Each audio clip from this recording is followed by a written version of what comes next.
G'day food lovers. Tonight I made a sous vide duck breast and Meter Maid chicken thigh cabbage laksa soup. So this is going to be a bit of a long recipe description. Remove your duck breasts from the packaging.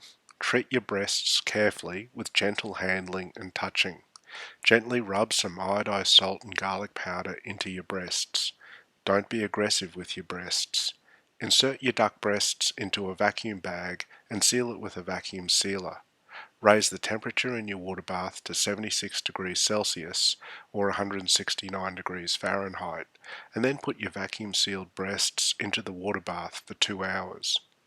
At the end of the 2 hours, turn off the precision cooker and remove your breasts from the water bath. Dry off the surface of the bags and put them into the refrigerator so you can use them later in this soup and for another meal. In terms of the Meter Maid chicken thighs, preheat your oven to about 200 degrees Celsius or 392 degrees Fahrenheit. That's close enough to 400 degrees Fahrenheit.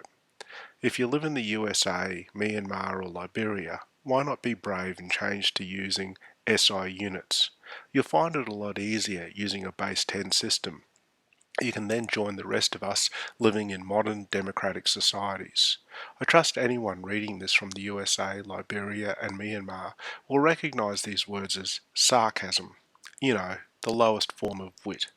Remove your thighs from the packaging. You don't need to be that gentle with thighs. Thighs are more robust than breasts, which you should always handle with a gentle touch. Put your thighs on a wire rack which sits on a baking dish. Put some water in the baking dish because you want the water to transform from liquid to gas, and in so doing produce not only the invisible gas known as steam, but also the visible entity known as water vapour, which is commonly misinterpreted as steam by people who didn't listen in primary school science classes or who were taught by ignorant teachers with little or no science training that you can see steam when you can't. Anyway, the reason for adding the water is to help prevent your thigh from drying out in the oven. You need to keep your thighs supple and moist. Now take your Meter wireless meat thermometer and with some firmness penetrate the thigh meat deeply with the hard probe.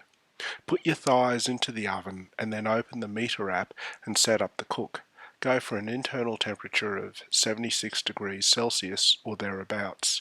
You can figure out the temperature in the other scale, that's not Kelvin, which I'd be happy to use, by reading the How to Cook the Sous Vide Breasts in the section above, or repeating what I just said in the section above. Cook your thighs according to the Meter app. When your thighs are cooked according to the Meter app, it will be perfectly rested at the right temperature to put into a Tupperware container to refrigerate your thighs for use later. So when it comes to making the soup, with a sharp cook's knife, cut your red cabbage and sugarloaf cabbage into 1 centimetre wide strips. Cut the white part of the spring onions on an angle so it can look all nice and fancy, and put that into a small bowl. Open up the green part of the spring onions, roll the green part up, flatten the rolls, and then curl them by cutting parallel with the length of the long fibres of the spring onions. Put the curls into some ice water to help with the curling. Clean coriander, including the roots. Chop the roots and stems and put them into a small bowl. Chop the leaves and put them into a separate bowl. Halve the cherry tomatoes with a paring knife. Use your boning knife, I have a Dick boning knife, to remove the luscious thigh meat from the thigh bones, and then use your fingers to tease apart the muscle bundles to get small chunks of juicy thigh meat. Use your butcher's knife, I have a Dick butcher's knife, to slice your breasts across the grain of the meat into thin slices. In a large hot saucepan, toss in the red cabbage and sugarloaf cabbage along with a couple of tablespoons of laksa paste. Stir that around to get the laksa paste to coat the cabbage and to assist the cabbage to absorb the laksa paste flavours. Add in enough chicken stock so the cabbage can soften as the stock boils and reduces.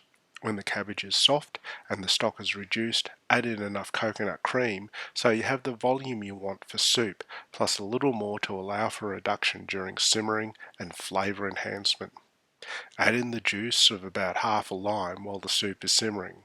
Toss in the breast and thigh meat and stir through. Cook until the meat is warmed through.